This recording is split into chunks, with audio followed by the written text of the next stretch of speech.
News में मैं राहुल हार्दिक स्वागत करता हूं। फ्रेंड्स, जैसा कि आपको पता है कि यूपीपीसीएस का इंटरव्यू चल रहा है, तो इसी कड़ी में हमारे साथ एक मैम है जो अभी इंटरव्यू दे के निकली हैं। तो चलिए इन्हीं से जानते हैं इनका इंटरव्यू कैसा रहा, इन्होंने अभी तक की तैयारी अपनी कैसे की और अभी तक इनसे कौन कौन से क्वेश्चन पूछे गए। तो मैम, सबसे पहले हमारे व्यूअर्स को आप अपना नाम बताइए, आप कहाँ से हैं और आपका एजुकेशनल बैकग्राउंड क्या है। मेरा नाम नेहा शर्मा है। मैं गांव रिहोट, ज़िला पंचकुला, हरियाणा की रहने वाली हूं और ये मेरा यूपीपीएससी में प्रथम प्रयास था और मैं परमात्मा की आभारी हूं कि मैं इंटरव्यू तक पहुंच पाई। जहां तक इंटरव्यू की मैं बात करूंगी, बोर्ड बहुत ही कोर्डियल था।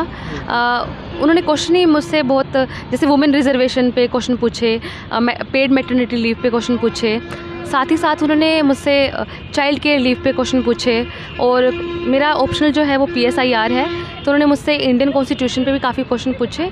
साथ ही साथ जो कॉलेजियम सिस्टम के बारे में चल रहा है उस पर क्वेश्चन पूछे। लेकिन जो मेरा मेनली मैं कहूँगी जो इंटरव्यू था वो वुमेन एम्पावरमेंट पे फोकस था। मैम, आपका बोर्ड कौन सा था और कितने मिनट तक आपका इंटरव्यू चला।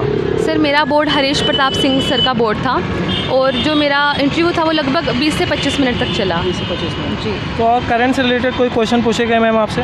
सर, करंट से रिलेटेड मेरे से जो एनजैक का इशू है, कॉलेजियम सिस्टम का इशू है, उससे पूछा गया कि जो टसल चल रही है between the executive and judiciary, उसके बारे में मुझसे क्वेश्चन पूछे गए। और मैम, आपके PSIR ऑप्शनल है आपका, तो जो टर्की में अभी आपदा आई थी उसके रिगार्डिंग कोई क्वेश्चन। नो सर, उसके बारे में इंटरनेशनल रिलेशन से मुझसे एक भी क्वेश्चन नहीं पूछा गया। No sir. और कोई situational question ma'am. No sir, situation question सिर्फ वैसे पूछा था, लेकिन एग्जैक्ट सिचुएशनल क्वेश्चन मैं से नहीं कहूँगी। सिर्फ मेरा ओपिनियन पूछा था कि आप ऐसे करेंगे ऐसे करेंगे जी, वो पूछा था। और मैम, आपके ऑप्शनल से रिलेटेड और कोई क्वेश्चन।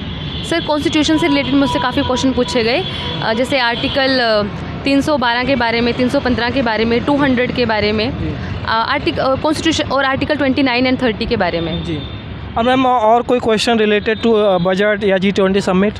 नो सर, इनके बारे में कुछ नहीं पूछा गया। बारे में कुछ यूपी स्पेसिफिक कोई क्वेश्चन मैम। यूपी स्पेसिफिक नहीं सर, यूपी स्पेसिफिक ज़्यादा नहीं पूछा उन्होंने। सिर्फ ये पूछा था कि जो यूपी का ये लोक सेवा आयोग है, कॉन्स्टिट्यूशन के बारे में कहाँ इसके बारे में क्या बात की गई है, सिर्फ इतना ही पूछा था। अब मैम, जैसा कि आप हरियाणा से आती है तो आपसे कोई ऐसा कोई क्वेश्चन पूछा गया कि जैसे आप दूसरी स्टेट से यहाँ पे आप सर्विस क्यों करना चाहते हैं। नो सर, मुझसे ऐसा कोई क्वेश्चन नहीं पूछा गया। जो मेरी अभी नियुक्ति हुई है BDO की पोस्ट पे, उनको जान के अच्छा लगा, तो उन्होंने धन्यवाद मुझे, मतलब सॉरी, बधाई उन्होंने मुझे दी। हाँ जी। तो आपकी जॉब से रिलेटेड कोई क्वेश्चन मैम। नो सर, अभी मेरी ज्वाइनिंग नहीं हुई है, तो नहीं हुई अभी आपकी अभी जस्ट सिलेक्शन हुआ है आपका जस्ट। हाँ जी, हाँ जी। अच्छा, ठीक है सर। तो मैम, PT का आपका, जब जैसा कि आप जानते हैं अभी PT है मई में, तो PT के लिए आपका क्या सजेशन रहेगा नए एस्पिरेंट को। सर, PT के लिए पहला तो यही रहेगा कि जो प्रीवियस ईयर क्वेश्चंस हैं वो उठाएं, उन्हें सॉल्व करें। साथ ही साथ जो मैं कहूँगी घटना चक्र जो है वो काफ़ी इंपॉर्टेंट रोल प्ले करती है, क्योंकि फैक्चुअल काफ़ी पूछा जाता है स्टेट सिविल सर्विसेज में। लूसेंट की जो GK की बुक आती है वो भी कर लीजिए, लेकिन लक्ष्मीकांत और स्पेक्ट्रम और इकोनॉमी वगैरह तो करनी ही पड़ेंगी। और यूपी स्पेसिफिक भी काफ़ी पूछा जा रहा है, तो उसके लिए भी अच्छे से प्रिपेयर करने की ज़रूरत है। अब मैम, मेंस के लिए क्या आपकी स्ट्रेटजी रही है अभी तक। सर, मेंस के लिए मैंने कोई टेस्ट सीरीज़ वगैरह ज़्यादा ज्वाइन नहीं किया था, क्योंकि मैं हरियाणा की तैयारी कर रही थी, तो उसके लिए मैंने टेस्ट सीरीज़ ज्वाइन किया था, जो दोनों में काम आया, UPPSC में भी और हरियाणा सिविल सर्विसेज में भी। मैम, आपने कहीं से कोचिंग वगैरह की है या फिर सेल्फ स्टडी से किया अभी। सर, मैंने 8 महीने की कोचिंग ली थी दिल्ली में रह के, उसके बाद से मैंने सारी जो पढ़ाई है अपने गांव में रहकर ही की है, सेल्फ स्टडी किया है उसके बाद।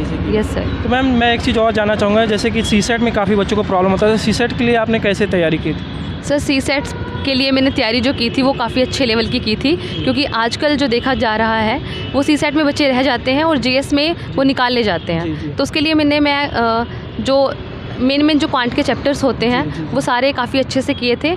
जो एक मैं कहूँगी CHSL वगैरह के स्टूडेंट करते हैं, वो सारे के सारे वीडियोस मैंने यूट्यूब से ही सारा किया है। राहुल सर हैं, यूट्यूब पे पढ़ाते हैं, उनके वहाँ से मैंने सारा कंटेंट किया था। और मैम, करंट अफेयर्स के लिए आपने कहाँ से तैयारी की थी। सर, विजन IAS से, और जो कुछ यूट्यूब चैनल्स हैं उनसे मैंने तैयारी की थी। मैम, लास्टली मैं एक लास्टली मैं ये क्वेश्चन जानना चाहूँगा कि कोई अगर नया एस्पिरेंट इस तैयारी में आना चाहता है तो उसके लिए आप क्या सजेस्ट करेंगे।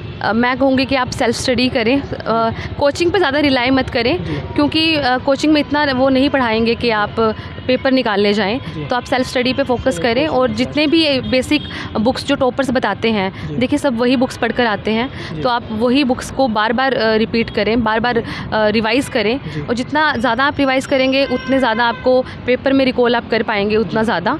तो मैं कहूँगी कि रिविजनिस्टी की और मेहनत करते रहिए, भगवान सबका साथ देता है, और एक दिन आप भी यहाँ तक पहुँचेंगे। और मैम एक चीज़ और, इसी लास्टली एक क्वेश्चन मेरा ये रहेगा कि जैसे इस तैयारी काफ़ी रिगरस है, काफ़ी चैलेंजिंग है, काफ़ी लोगों को काफ़ी अटैम्प्ट लग जाते हैं, हालांकि आपका पहले अटैम्प्ट में आपका इंटरव्यू है, तो मैं ये जानना चाहूँगा कभी आपको अगर डिमोटिवेशन होता है तो आप उसके लिए क्या करती हैं मोटिवेशन के लिए? सर मैं मोटिवेशन के लिए मैं सिंगिंग भी करती हूँ, साथ ही साथ मैं खुद को पत्र में लिखती हूँ कि मैं कितनी फॉर्चुनेट हूँ कि मैं पढ़ पाई हूँ। मैं गांव के रीजन से आती हूँ और सारी की सारी लड़कियाँ जो हैं वो गांव के रीजन से आके नहीं पढ़ पाती हैं, पेरेंट्स इतने सपोर्टिव नहीं होते हैं, लेकिन मेरे पेरेंट्स बहुत सपोर्टिव रहे हैं और मैं कहूँगी कि यही मेरे लिए बहुत बड़ा मोटिवेशन है कि मेरे पेरेंट्स ने मुझे पढ़ने दिया। तो मुझे था कि मैं अगर इन्होंने मुझे इतना अलाउ किया है तो यही मोटिवेशन मेरे लिए फैक्टर है कि मैं गाँव से हूँ और पेरेंट्स बहुत सपोर्टिव हैं, तो मुझे करना है। Thank you very much ma'am, आपने अपना कीमती वक्त दिया, उसके लिए बहुत बहुत धन्यवाद। ओके सर, धन्यवाद। Thank you viewers.